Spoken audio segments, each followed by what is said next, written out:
So my name is Juha van Zelfde and I'm the artistic director of Lighthouse, a contemporary culture institution from Brighton.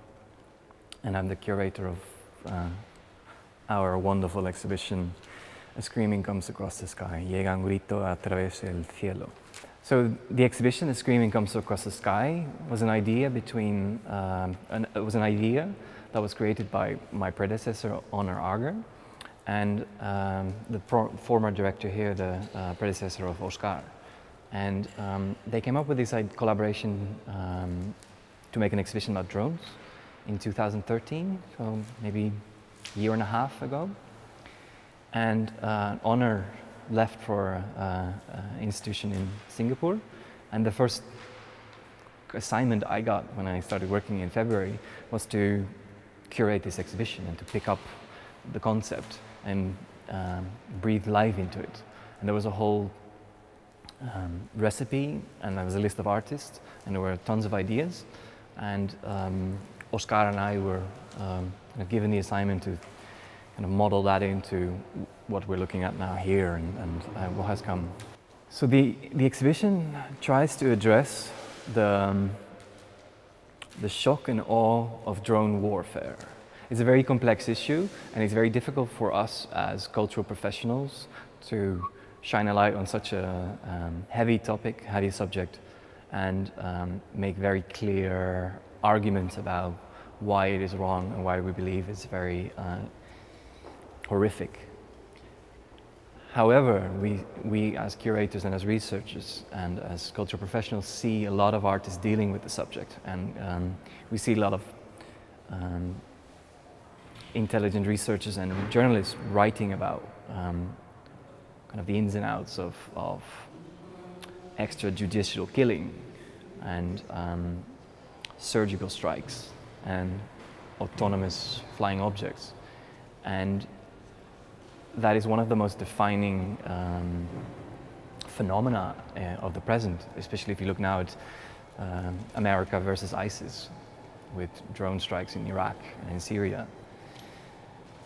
So looking at the context, looking at the recent history of autonomous warfare, it feels like a very vital and timely subject to explore and to present and to start a conversation with the audience, with the public about, and to join forces with critical activists and journalists and researchers into exploring, sharing, presenting, accelerating the knowledge and understanding and sensibility of invisible wars and of mass surveillance. And so this exhibition brings together this tribe of people that have been dealing with this in various ways, by making cinema, by making installations, by making manifestations and protests, demonstrations. So this exhibition tries to bring together various types and typologies of artists, some of them very activist and engaged, like Martha Rosler with her Theater of Drones, El Teatro de los Drones, and very critical, perceptive, and funny, like Hito Style with her work, very graphic, like and also very intelligent, like Metahaven, and very visceral and physical and emotional, like Roger Hyans, for instance. So it brings together all different types of artworks, very spatial, very cinematic, design, and experiential, very direct, very poetic, so all kinds of forms.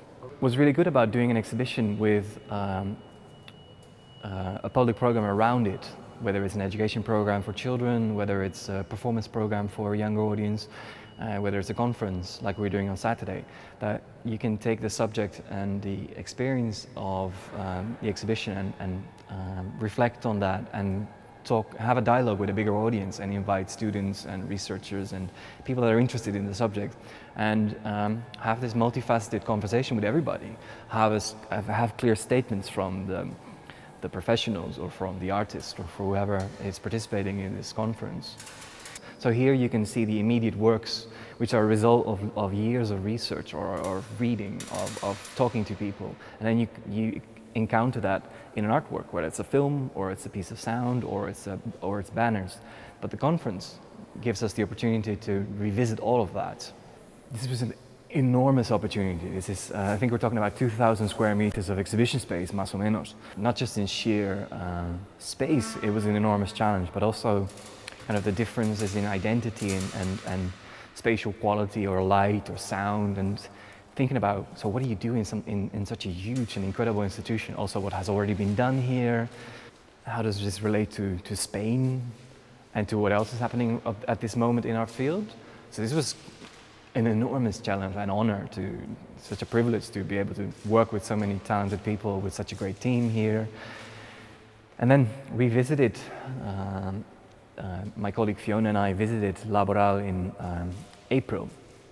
It's only 6 months ago for the first time, just when I had started, and walked around and sat down here for 2-3 days and talked to Oscar and Patricia and the people of LABoral to think about, okay, so how do you think this space works best? How do people walk here? What kind of work would you like to see here from the list that we have?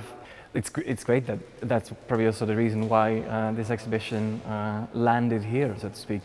And so it's incredible that an institution like this is not just a presentation, it's not just a museum, but it's more a machine for research and exploring and sharing and building a community to design and make things and look under the hood of technologies. And so the Fab Lab here and the research program here and everything that's happening also in this space now, that's incredible. For us at Lighthouse, it's very inspiring to see, and also quite